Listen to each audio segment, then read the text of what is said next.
ที่ยวไปเพี้ยนเหยียบย่ำข้าวกล้าชะรอยจะเที่ยวเบียดเบียนตระกูลหมู่พระดูจะร่อยหรอลงไปเหลือน้อยสัตถิวิหาริกพังโดยมากเป็นผู้ใหม่กระจัดกระจายไปท่านยังเป็นเด็กไม่รู้ประมาณพระอานนท์กล่าวว่ามหากัสสปะท่านเส้นผมของผมอันงอกสุนซานแล้วก็จริงถึงกระนั้นแม้ในวันนี้ไม่พ้นอย่างยิ่งจากการกล่าวตามจริงว่ายังเป็นเด็กอยู่เลยขอถวายความนอบน้อมแด่พระรัตนตรัยมีพระพุทธเจ้าเป็นต้นขอถวายความเคารพพระมหาเถระพระเถรานุเถระเจ้าคณะพระสังฆาธิการทั่วโลกมีพระเดชพระคุณพระธรรมเสนาบดีเจ้าคณะภาค7วัดพระธาตุดอยสุเทพเป็นต้นและขออำนวยพรแด่ท่านผู้ฟังท่านผู้ชมสาธุชนพุทธบริษัททั้งหลายวันนี้รายการพระไตรปิฎกลอยฟ้าก็ลอยมาจากวัดพระธาตุดอยสุเทพเยอรมนีเหมือนเดิมเข้าสู่สถานีวิทยุ5แห่งคือ 1. สถานีวิทยุพระพุทธศาสนาแห่งชาติและจริยธรรมวัดพระธาตุดอยสุเทพมีพ่อครูวันลบนามบุญพรหมเป็นผู้อำนวยการส่งน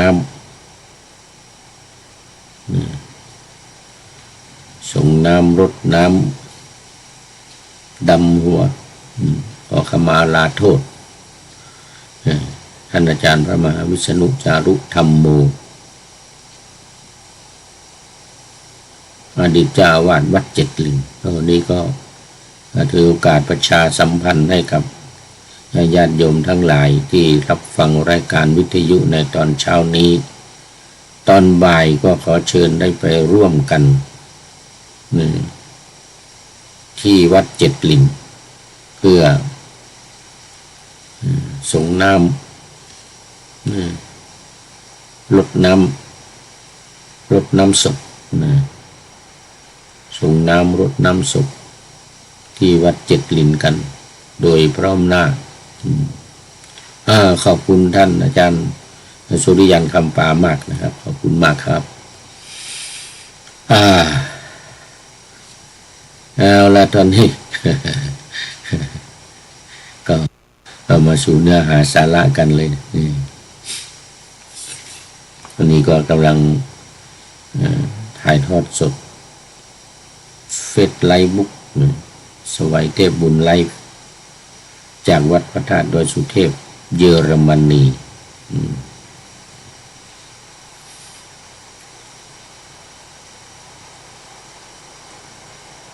โอ้ตอนนี้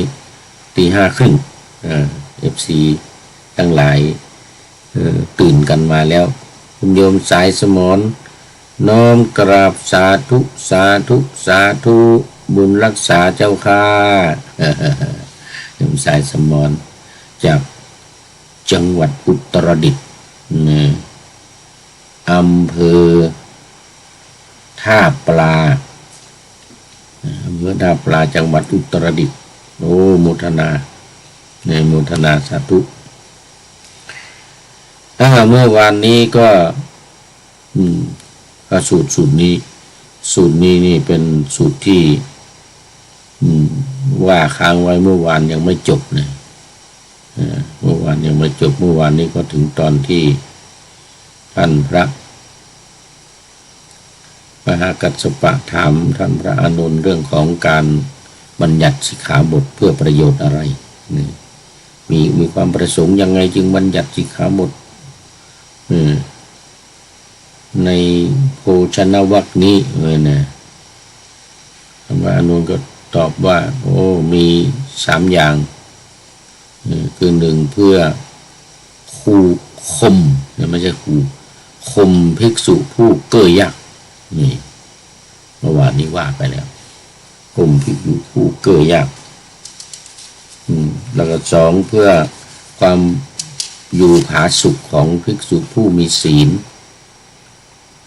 ศีลาจารวัตงามงดงามตามมาด้วยคุณโยมฝนศีลาโอ้สาธุสาธุกราบสาธุสาธุเจ้าโยมฝนศีลานี่จากแม่แจ่มนะนี่โอ้อำเภอแม่แจ่มอำเภอในเมืองบ้านของท่านอาจารย์ดร.โอ้ลืมชื่อไปอีกแล้ววัดพันแหวนท่านอาจารย์ดร.พระมหาเป็นพระครูละครูสิริปริยัติยานุศาสตร์วัดพันแหวนโอ้อยู่แม่แจ่มอยู่ที่แม่แจ่มเคยไปบ้านของท่านพระครูมาแล้วอันนี้เป็นรองเจ้าคณะอำเภอแม่แจ่มโยมพลศิลาอยู่ที่อำเภอแม่แจ่มฝนตกหรือเปล่าเนาะหนึ่ง ฝนตกหรือเปล่าเมื่อกี้พูดถึงว่าการบัญญัติวินัยทรงมีพระประสงค์ยังไงเพื่ออะไรเนี่ยนะเพื่อข่มผู้เก้อยักแล้วก็2เพื่อความอยู่สุขผาสุขของภิกษุผู้มีศีลทั้งหลายจะได้ไม่เดือดร้อนแล้วก็3เพื่ออนุเคราะห์ตระกูลคือญาติโยมทั้งหลายไม่ไปเบียดเบียนไม่ไปทำให้เขาลำบากไปบิณฑบาตต้องเหมือนกับที่ในธรรมบทปุพพวักนะเหมือนกับแมลงผู้บินจูไปเอาเกสรดอกไม้ไม่ให้ทั้งดอกทั้งใบชอกช้ำอันนี้ก็เหมือนกันป้องกันภิกษุผู้เก้อยักผู้แล้วก็เป็นการอยู่เป็นสุขของภิกษุผู้มีศีลแล้วก็3อนุเคราะห์ตระกูลทั้งหลายไม่เบียดเบียนเขาไปบิณฑบาตตามตรอกซอกซอยเขามีศรัทธาเขาก็ใส่เองอย่างนี้เป็นต้นอย่างนี้เป็นต้นแล้วมาวันนี้ก็มาต่อจากเมื่อวานนี้ก็คือท่านพระมหากัสสปะได้รับฟังแล้วก็นั่นแหละถูกต้องแล้วท่านพระอานนท์ว่ากันการบัญญัติสิกขาบทเพื่อให้ภิกษุทั้งหลายปฏิบัติอยู่ในร่องในรอยอยู่ในร่องในรอยไม่ผิดพระธรรมวินัยไม่ทำให้เป็นที่เสื่อมศรัทธาของญาติโยมทั้งหลายเนื่องจากว่าภิกษุผู้บวชใหม่ติดตามท่านพระอานนท์เป็นอุปัชฌาย์เป็นสัตถิวิหาริกของท่านพระอานนท์บวชมาแล้วก็สึกกันไปเป็นจำนวนมากเหมือนกันนะไม่เป็นระเบียบเรียบร้อยเพราะว่าเป็นพระหนุ่มเป็นพระหนุ่มยังหลงไหลยังติดอยู่ในเรื่องของ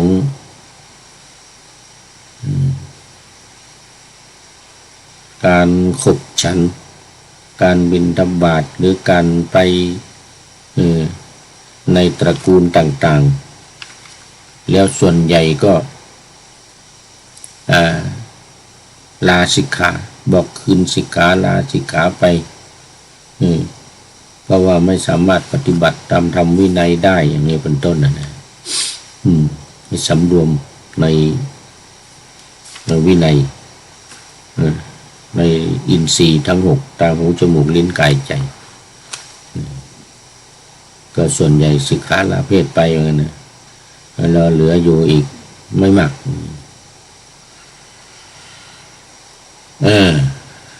ผู้ไม่คุ้มครองทวารในอินทรีย์ทั้งหลายไม่รู้จักการประมาณในโภชนาหารไม่ประกอบซึ่งความเพียรไม่ประกอบความเพียรไม่ปฏิบัติธรรมแล้วก็ไม่ประมาณในการฉันโภชนาอาหารอาจจะฉันมากไปแล้วก็นอนอุตุอย่างนี้เป็นต้นเราไม่เกียจคร้านไม่ปฏิบัติธรรมกินข้าวอิ่มแล้วก็นอนอุตุเป็นต้นพระอานนท์ก็ว่าโภชนาหารถ้าพระมหากัสสปะก็เลยว่าไม่ประกอบซึ่งความเพียรนะเครื่องตื่นอยู่เพื่อประโยชน์อะไรเล่าท่านเห็นจะเที่ยวไปเพี้ยนเหยียบย่ำข้าวกล้าชะรอยจะเที่ยวเบียดเบียนตระกูลหมู่พระดูจะร่อย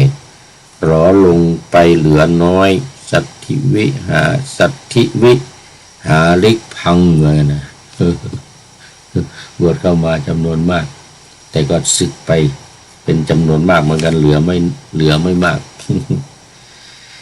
โดยมากเป็นผู้ใหม่กระจัดกระจายไปท่านยังเป็นเด็กไม่รู้ประมาณเป็นเด็กไม่รู้ประมาณพระอานนท์กล่าวว่ามหากัสสปะท่านเส้นผมของผมอันงอกชุนซานแล้วก็จริงถึงกระนั้นแม้ในวันนี้ไม่พ้นอย่างยิ่งจากการกล่าวตามจริงว่ายังเป็นเด็กอยู่เลยเขาบอกว่ายอมรับว่าผมบนหัวนี้ก็งอกมากแล้วนะก็จริงอ่ะแต่ว่ายังไม่พ้นจากการกล่าวว่าเป็นเด็กเนี่ยเพราะว่าเที่ยวไปพาพระใหม่เที่ยวไปโดยไม่เรียบร้อยไม่สำรวมอินทรีย์คือตาหูจมูกลิ้นกายและใจก็เลยทำให้เกิดความเสียหายภิกษุหนุ่มเนนน้อยที่เข้ามาบวชก็พากันสึกไปเสียเป็นส่วนมากไม่ประกอบความเพียรไม่รู้จักประมาณในการกินอาหารกินมากเกินไปความเพียรเครื่องตื่นอยู่ก็คือปฏิบัติกรรมฐานสมถกรรมฐานวิปัสสนากรรมฐานอะไรเนี่ยนะไม่ทำไม่ปฏิบัติฉะนั้นอยู่ทำไมเนี่ยหาประโยชน์อะไรเล่าบวชเพื่อประโยชน์อะไรเล่าเที่ยวไปเหยียบย่ำข้าวกล้าชลอยว่าจะเที่ยวเบียดเบียนตระกูลทั้งหลายแล้วก็พระหมู่น้อยดูร่อยหรอลงไปเหลือน้อยสัตว์ที่วิหาริกพังอันนี้ต่อมามันก็มีภิกษุณีรูปหนึ่งชื่อภูมิละนันทาจะมีความคุ้นเคยรู้จักกันกับท่านพระอานนท์ก็ได้กล่าวว่าท่านพระคุณเจ้ามหากัสสปะเนี่ย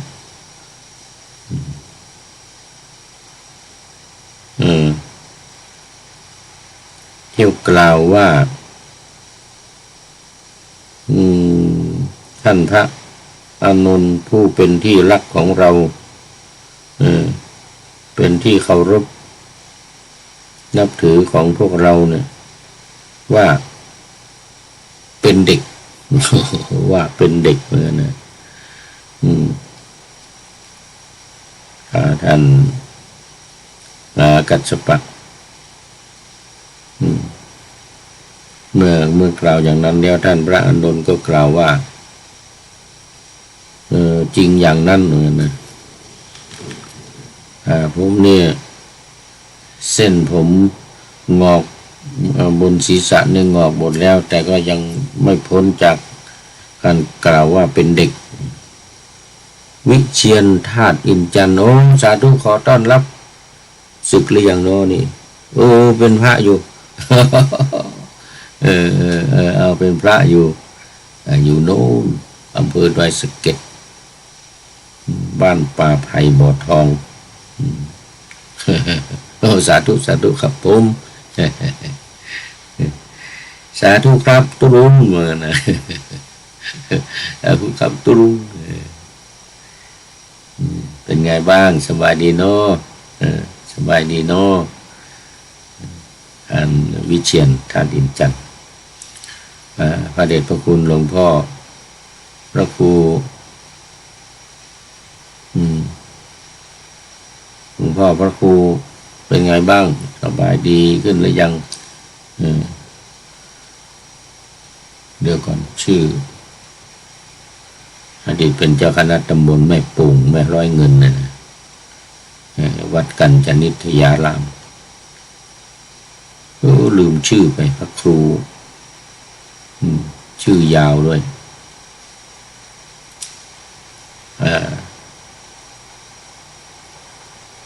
ก็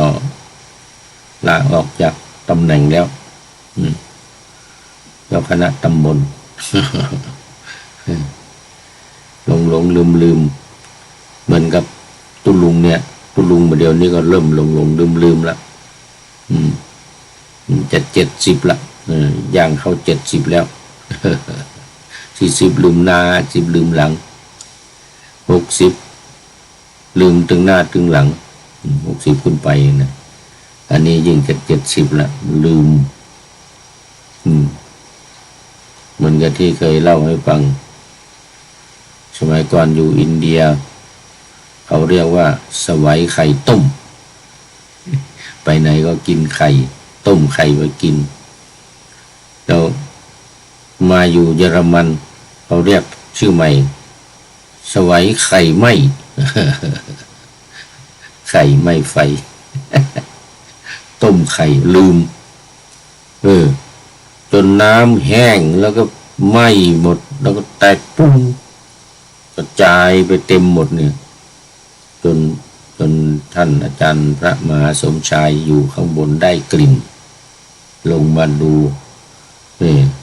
ตัวเองก็นั่งจัดรายการอยู่นี่ลืมคิดไปว่าต้มไข่ไว้ ไหม้หมดแตกกระจุยกระจาย มันลืมพระเดชพระคุณหลวงพ่อท่านพระครูบุญเพ็ญนี่ก็เหมือนกันไปเยี่ยมไปคารวะปีที่แล้วปีก่อนปี66เนี่ยไปคารวะหลวงพ่อไม่ก็รู้จักแล้วหลงลืมน่าเอาละทีนี้ท่านภิกษุณีชื่อสุนรันธานี่ก็ได้ยินท่านพระอานนท์กล่าวกับท่านพระมหากัสสปะว่าผมงอกหมดแล้วนี่ก็จริงอะแต่ว่ายังมีพฤติกรรมยังเหมือนกับเด็กอยู่นั่นนะพระท่านพระอานนท์นี่เป็นยังไม่ได้เป็นพระอรหันต์เป็นเพียงแค่โสดาบันบวชลูกศิษย์สัตติวิหาริกมาแล้วนี่ก็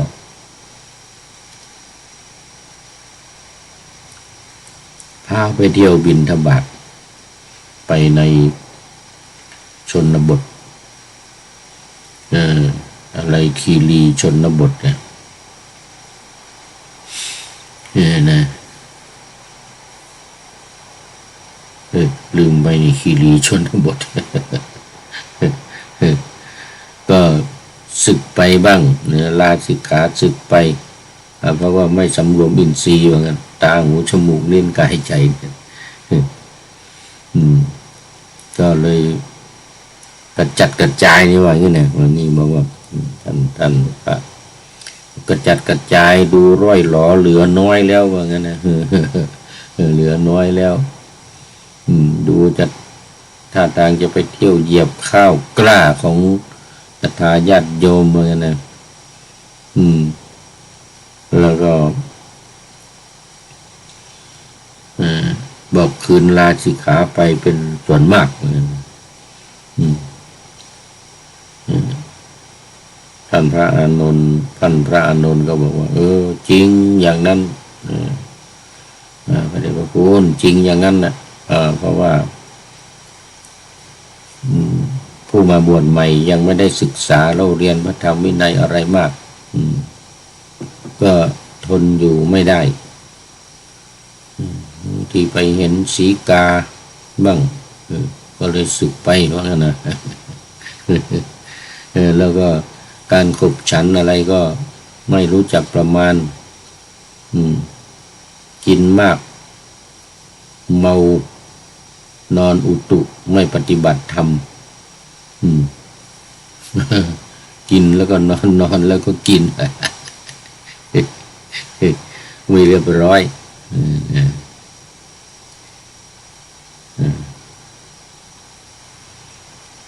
อันนี้ท่านพระมหากัสสปะก็กล่าวอีกว่าจริงอย่างนั้นท่านอานนท์ท่านเที่ยวจาริกไปกับภิกษุหนุ่มเน้นน้อยผู้บวชใหม่เหล่านี้ไม่คุ้มครองทวารในอินทรีย์ทั้งหลายไม่รู้ประมาณในการโภชนะในการบริโภคไม่ประกอบความเพียรเครื่องตื่นอยู่ท่านเห็นจะเที่ยวไปเหยียบย่ำข้าวกล้าชะลอยจะเที่ยวไปเบียดเบียนตระกูลบริษัทของท่านดูร่อยหรอสัตว์ที่วิหาริกของท่านซึ่งโดยมากเป็นผู้ใหม่ก็กระจัดกระจายไปท่านนี้ยังเป็นเด็กไม่รู้จักประมาณอันนี้ภิกษุณีชื่อทุลนันทาก็ไม่พอใจที่พระมหากัสสปะตำหนิพระอานนท์ว่ายังเป็นเด็กภิกษุทั้งหลายที่บวชใหม่ก็เหมือนกันคบกันมายังเป็นเด็กยังไม่รู้จักประมาณในสิ่งต่างๆไม่สมควรภิกษุณีทุลนันทาก็กล่าวว่า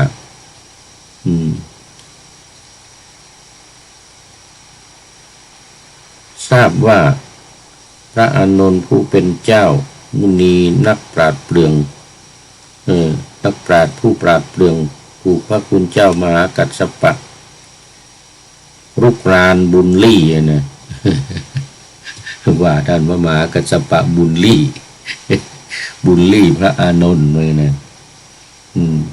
โดยกล่าวว่าเป็นเด็ก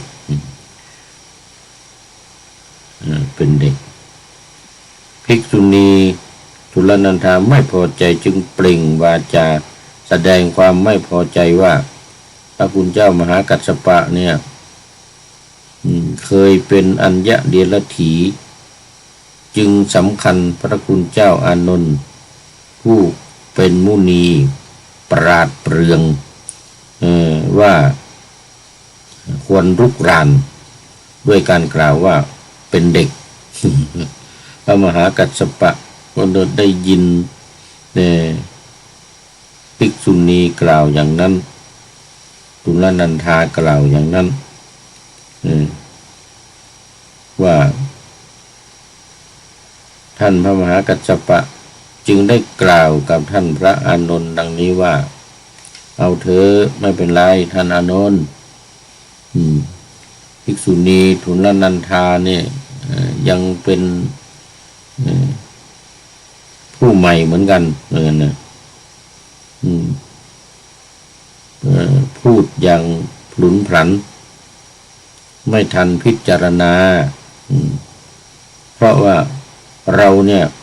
โปลงผมเล่นหนวดนุ่งห่มผ้ากาสาวพัสออกจากเรือนบวชเป็นบรรพชิตไม่รู้เลยว่าเราออกจากเรือนบวชเป็นบรรพชิตอุทิศศาสดาอื่นนอกจากไม่อุทิศศาสดาอื่นนอกจากพระผู้มีพระภาคอรหันตสัมมาสัมพุทธเจ้าพระองค์นั้นเมื่อก่อนเราเป็นคฤหัสถ์เนี่ยก็ได้มีความคิดว่าคฤหัสถ์นี่แนวทางการอยู่คฤหัสถ์อยู่บ้านอยู่ช่องเนี่ยมันคับแคบตรงนี้ดูมันคับแคบเพราะว่าคับแคบเนี่ยก็หมายถึงว่าชีวิตการครองเรือนเนี่ยต้องดูแลกิจการงานหลายอย่างมีข้อผูกพันมากมายต้องเลี้ยงดูลูกเลี้ยงดูพ่อแม่เลี้ยงดูเมียซึ่งได้รับความลำบากไม่มีโอกาสไม่มีเวลาในการที่จะไป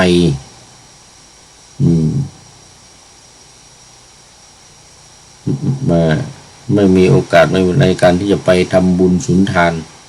ไปรักษาศีลภาวนามัวแต่ทำงานทำการ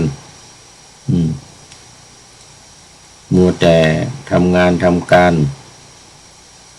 ผมนั้นเมื่อบวชแล้วขณะที่เดินทางไกลได้พบพระผู้มีพระภาคซึ่งประทับอยู่ณพหุปุตตเจดีย์ประทับอยู่ที่พหุปุตตเจดีย์ระหว่างกรุงราชคฤห์กับบ้านนาลันทาครั้น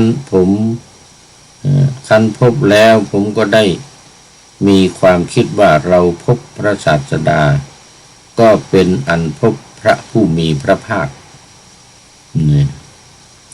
ท่านผู้มีอายุผมนั้นได้น้อมศีรษะลงแทบ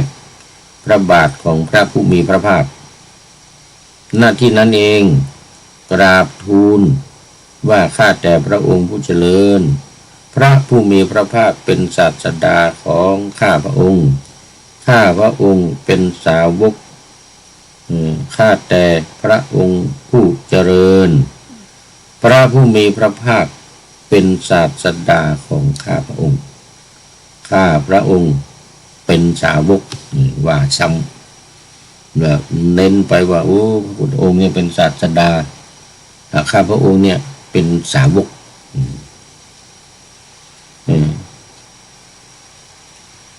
ประทานโอวาท3ประการเมื่อผมกราบทูลอย่างนี้แล้วพระผู้มีพระภาคได้ตรัสกับผมว่ากัสสปะผู้ใดยังไม่รู้จักสาวกผู้สมบูรณ์ด้วยจิตบริสุทธิ์อย่างนี้แล้วพึงพูดว่า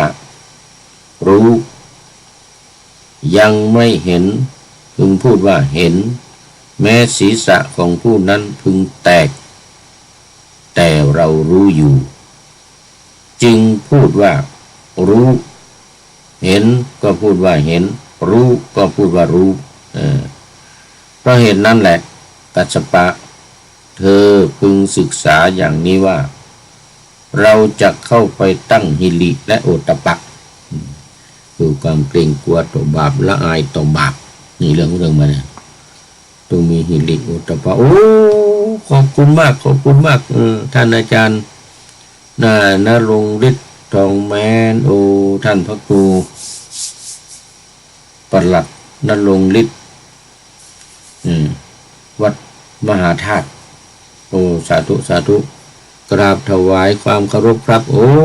สวัสดีครับ สวัสดีครับขอบคุณมากครับนักจัดรายการวิทยุและโทรทัศน์โดยเฉพาะดีทีวีของมหาเถรสมาคมซึ่งสมัยก่อนผู้พูดนี่ก็เคยไปจัดแล้วก็ส่งไปจัดส่งเทปไปเปิดเนี่ยรายการพระไตรปิฎกลอยฟ้านี่เนี่ยสมัยนั้นอยู่มจรสมัยนั้นอยู่มจรทำงานอยู่มจรแล้วก็ไปกรุงเทพเนี่ยมีออกสถานีมจรด้วยมจรที่กรุงเทพแล้วก็สถานีดีทีวีของมหาเถรสมาคมด้วยโอ้ขอบคุณมากตื่นขึ้นมาแล้วนี่ มันจะ6 โมงแล้วนี่จะ6 โมงแล้วเป็นยังไงเนาะทางวัดมหาธาตุทาง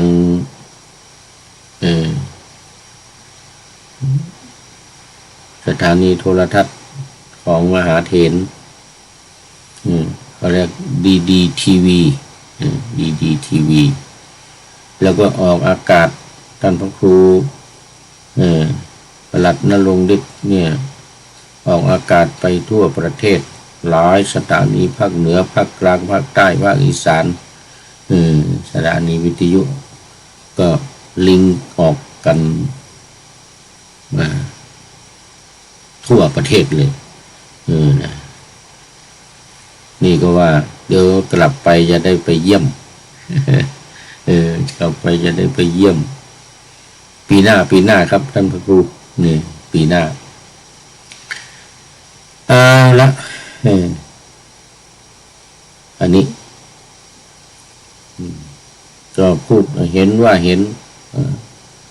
รู้ก็ว่ารู้เห็นก็ว่าเห็นเหมือนกันนะเพราะเหตุนั้นแหละกัสสปะเธอพึงศึกษาอย่างนี้ว่าเราจะเข้าไปตั้งหิริและโอตตัปปะอย่างแรงกล้าในภิกษุทั้งหลายผู้เป็นเถระผู้เป็นนวกะผู้เป็นมัชฌิมะเธอพึงศึกษาอย่างนี้เพราะเหตุนั้นนั่นแหละกัสสปะเธอพึงศึกษาอย่างนี้ว่าเราจักฟังธรรมอย่างใดอย่างหนึ่งซึ่งประกอบด้วยกุศลจักกระทำธรรมนั้นทั้งหมดให้เป็นประโยชน์มนสิการถึงธรรมนั้นทั้งหมดจักประมวลจิตทั้งหมดมาทั้งหมดแล้วก็เงี่ยโสดลงสดับธรรมเงี่ยโสดลงสดับธรรมเธอพึงศึกษาอย่างนี้เพราะเหตุนั้นแหละกัสสปะเธอพึงศึกษาอย่างนี้ว่าเราจักไม่ละกายคตาสติกายคตาสติมีพิจารณาถึงร่างกายว่าไม่สะอาดมีผมเป็นต้นผมขนเล็บฟันหนังเนื้อเอ็นกระดูกหินเยื่อในกระดูกม้ามหัวใจตับพังผืดไตปอดไส้ใหญ่ไส้น้อยอาหารใหม่อาหารเก่า เป็นของไม่สะอาดต้องพิจารณาอยู่เนือง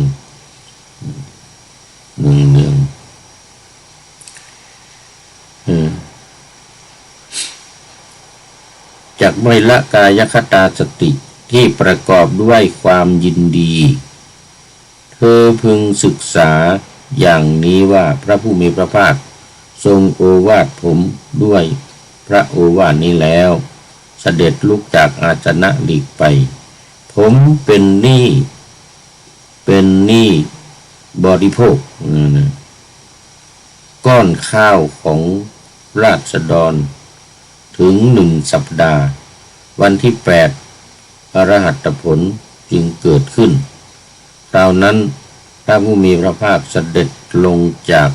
ทางไปยังโคนต้นไม้แห่งหนึ่งผมจึง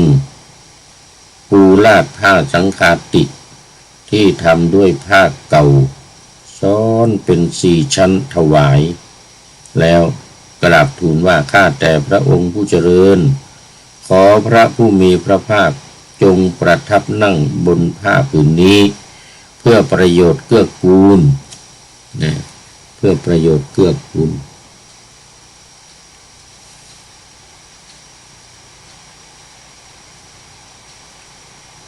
พระผู้มีพระภาคก็ประทับนั่งบนอาสนะที่ผมจัดถวายแล้ว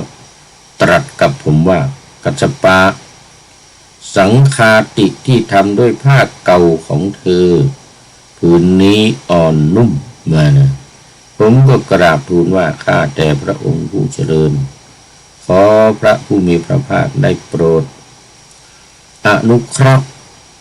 ทรงรับสังฆาติที่ทำด้วยผ้าเก่าของข้าพระองค์นะเถิดเอาผ้าเพราะพระมหากัสสปะอยู่ป่าอยู่แล้วนุ่งผ้าเก่าๆผ้าบางสุกุลทั้งนั้นอติเลกจีวรนี้ไม่รับ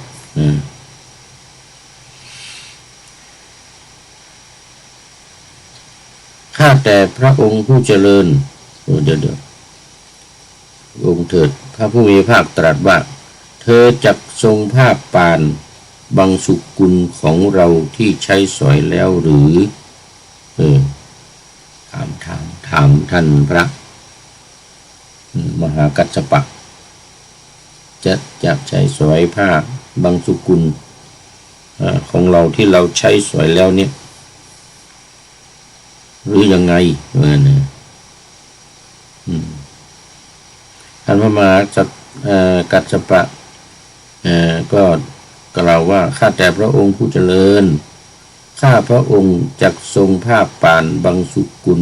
ที่ใช้สอยแล้วของพระผู้มีพระภาคผมได้ถวายผ้าสังฆาติที่ทำด้วยผ้าเก่าแด่พระผู้มีพระภาคและได้รับผ้าป่านบางสุกุลที่ใช้สอยแล้วของพระผู้มีพระภาคมาแท้จริงบุคคลเมื่อจะกล่าวถึงคนใดคนหนึ่งให้ถูกต้องควรกล่าวว่าบุตรของพระผู้มีพระภาคเป็นผู้เกิดแต่อกเกิดแต่พระโอษฐ์เกิดแต่พระธรรมอันพระธรรม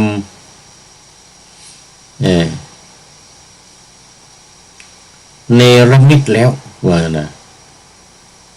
เป็นธรรมทายาทจึงรับผ้าป่านบางสุกุลที่ใช้สอยแล้วบุคคลเมื่อจะกล่าวถึงคนนั้นให้ถูกต้องควรกล่าวกับกระผมว่าบุตรของพระผู้มีพระภาคเป็นผู้เกิดแต่อกเกิดแต่พระโอษฐ์เกิดแต่พระธรรมอันพระธรรมเนรมิตแล้วเป็นธรรมทายาทได้รับผ้าป่านบางสุกุลที่ใช้สอยแล้วผมสงัดจากกามและจากอกุศลธรรมทั้งหลายบรรลุปฐมฌานที่มีวิตกวิจารปิติและสุขอันเกิดจากวิเวกอยู่ตราบเท่าที่ผมต้องการผมอยู่ในบรรลุทุติยฌานผมบรรลุทุติยฌาน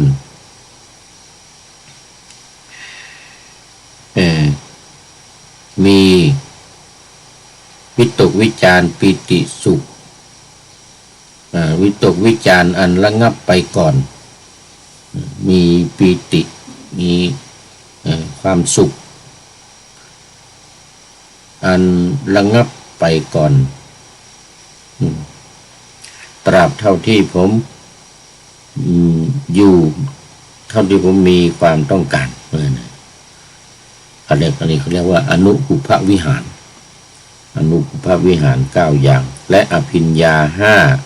5คือท่านผู้มีอายุผมทำให้แจ้งเจโตวิมุตติปัญญาวิมุตติอันหาอาสวะมิได้เพราะอาสวะทั้งหลายสิ้นไปด้วยปัญญาอันยิ่งเองของข้าพเจ้าผู้อยู่ในปัจจุบันผู้ใดสำคัญผมว่าควรปกปิดได้ด้วยอภิญญา6ผู้นั้นก็ควรสำคัญช้าง7 ศอกหรือ7 ศอกครึ่งว่าจะพึงปกปิดได้ด้วยใบตาลภิกษุณีชื่อทุลนันทาเคลื่อนจากพรหมจรรย์แล้วจีวรสูตรที่11ก็จบ ในเรื่องนี้ก็เป็นเรื่องที่ท่านพระมหากัสสปะได้กล่าวตำหนิท่านพระอานนท์พร้อมด้วยลูกศิษย์30 รูปเที่ยวไปในทักขินาคีรีเที่ยวไปในทักขินาคีรีชนบทเสร็จแล้วภิกษุเหล่านั้นซึ่งเป็นผู้ใหม่เนี่ยก็พากันบอกคืนสิกขาลาบทสิกขาบทลาออกไปเป็นจำนวนมากเพราะว่าไม่สามารถจะควบคุมอินทรีย์ทั้ง6คือตาหูจมูกลิ้นกายใจเที่ยวไปกับท่านพระอานนท์ได้เพราะว่าเป็นผู้ใหม่ยังไม่ได้ปฏิบัติไม่ได้ศึกษาอะไรมากที่เหลืออยู่ก็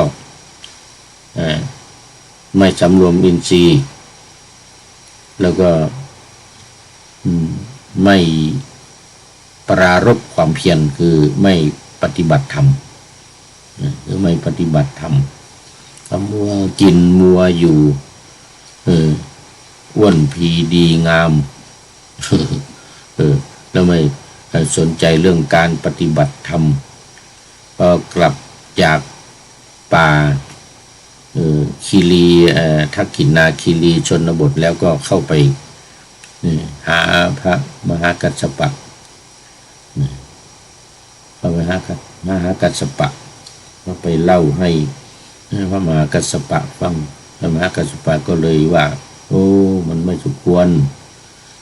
พาแต่เที่ยวไปกับภิกษุใหม่เหล่านี้ซึ่งทำความไม่เหมาะสมลาสิกขาไปเสียเป็นจำนวนมาก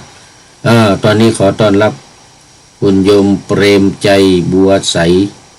กราบนมัสการเจ้าติดตามรายการท่านตลอดเจ้าสาธุสาธุ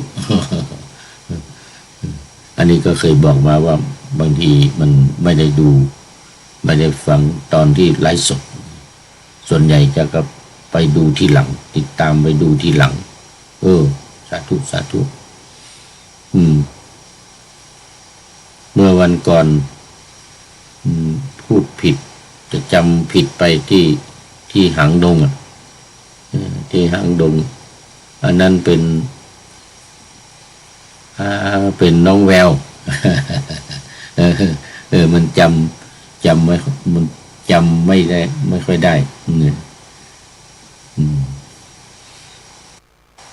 อันนั้นเป็นน้องแววที่อยู่หางดงโยมเปรมใจนี่อยู่ที่สันปัตตองโมทนาขอบคุณมากติดตามรับฟังรายการวันนี้ก็จัดรายการที่นี่จะดึกไปหน่อย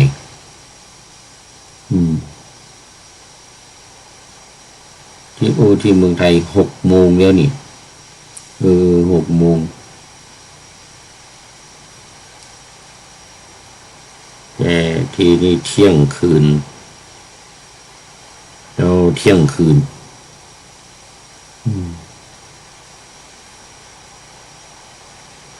วันนี้มีท่านพระครูเอ็มท่านพระครูสมุกิตติพรพาเลขานุการพระธรรมทูตสทยมาเยี่ยมที่วัดแล้วก็มาประชุมกันเรื่องการจัดตั้งก็ตั้งสมาคมตั้งสมาคมซึ่งจะต้องตั้งขึ้นใหม่หมดตั้งใหม่เปลี่ยนชื่อเอาความจริงสมาคมนั้นยังมีอยู่วันนี้คุณโยมกรรมการเลขานุการของสมาคมเก่าก็มาประชุมด้วยแล้วก็บอกว่าสมาคมยังอยู่ไม่ใช่ว่าสมาคมมันหมดไปเหมือนกันนะสมาคมยังอยู่เขาก็เป็นผู้ดูแลรักษาการอยู่เขาเป็นเลขาเพียงแต่ว่าเอาชื่อมาใส่เอาชื่อกรรมการคนใหม่มาใส่เอาประธานคนใหม่มาแล้วก็เปลี่ยนชื่อเอาคนเก่าออกซึ่งก็เหลือแต่โยมก๊อตคนเดียวดังนั้นก็จะดำเนินการเหมือนกันจะรีบดำเนินการเหมือนกันรีบดำเนินการเอากรรมการชุดใหม่เข้าใส่ในสมาคมเพื่อที่ว่าจะดำเนินกิจการของวัดการงานของวัดให้เป็นไปโดยเร็วตอนนี้มันเป็นสูญญากาศกรรมการไม่มีประธานก็กลับไปอยู่เมืองไทยท่านพระครูวิเทศขันธยาภรณ์ท่านอาจารย์พระมหาหัตถชัยแล้วก็กลับไปแล้วตอนนี้ก็หลวงพ่อก็มอบหมายให้ท่านพระครูเอ็มพระครูสมุกิตติพรจากซึ่งมาจากวัดพระธาตุดอยสุเทพเหมือนกันแต่อยู่ที่วัดสันติวรารามนู่นทางใต้ทางบาวาเรียวันนี้ก็มาประชุมกันท่านอาจารย์พระมหาวิวัฒน์เลขานุการสทยสหภาพพระธรรมทูตหรืออะไรเนี่ยสักอย่างนึงเนี่ยเยอรมันยอยักษ์จากเยอรมันเนี่ยมาประชุมวันนี้ก็เลยตอนกลางวันก็ไม่ได้จัดรายการล่วงหน้าไว้มาจัดตอนกลางคืนเนี่ยกลับกันไปจนค่ำแล้วทุ่ม2 ทุ่มแล้วกลับไปก็เลยวันนี้ก็จัดรายการดึกไปหน่อยแต่ว่าที่เมืองไทยก็6 โมงคุณโยมเปรมใจบัวใสก็เป็นท่านสุดท้ายวันนี้เข้ามาสู่รายการแล้วก็โมทนาขอบคุณกับหลายๆท่านที่เข้ามาแล้วผ่านไปแล้วมีหลวงพ่อศิลาแล้วก็ท่านวิเชียนธาตุอินจันทร์โดยสะเก็ดแล้วก็ท่านอาจารย์พระครูประหลัดณรงค์ฤทธิ์ที่เข้ามาในรายการวันนี้หมดเวลานี้หมดเวลาพอดีโมทนากับคุณโยมเปรมใจบัวใสเข้ามาท้ายรายการแล้วก็เข้าสู่เส้นชัยของรายการวันนี้โมทนาเป็นอย่างยิ่งขอนำพระไตรปิฎกลอยฟ้าไปจากผู้ฟังทั้งหลายในโลกล่าวันต่อไปจะได้จรย้อนกลับมา สู่สถานีใหม่ให้ท่านฟังอย่าลืมเปิดวิทยุหรือเครื่องรับโทรศัพท์โมบายคอมพิวเตอร์ผัง YouTube เฟซเพจไลน์ให้ดังๆเพื่อชมฟังรายการวันต่อไปขอทุกท่านมีความสุขทุกคืนวันนำธรรมะประกอบการงานทั้งหลายเช่นขยันทำงานทางวาจากายใจขวัญขวายกิจการงานนาบำเพ็ญสาธารณประโยชน์เว้นสิ่งที่มีโทษโหดเยี่ยงสาประกอบแต่กรรมดีมีราคาแสวงหาเงินทองครองใจคนเสียสละพลทรัพย์นับมากน้อยไม่ให้ล้านก็ให้ร้อยไม่ด้อยผลเอื้อคนรวยช่วยคนยากฝากคนจนให้ทุกคนเท่ากันมากตรฐานเดียวขอเจริญพรพี่น้องประชาชนครับการเลือกตั้งสมาชิกสภาเทศบาลและนายกเทศมนตรี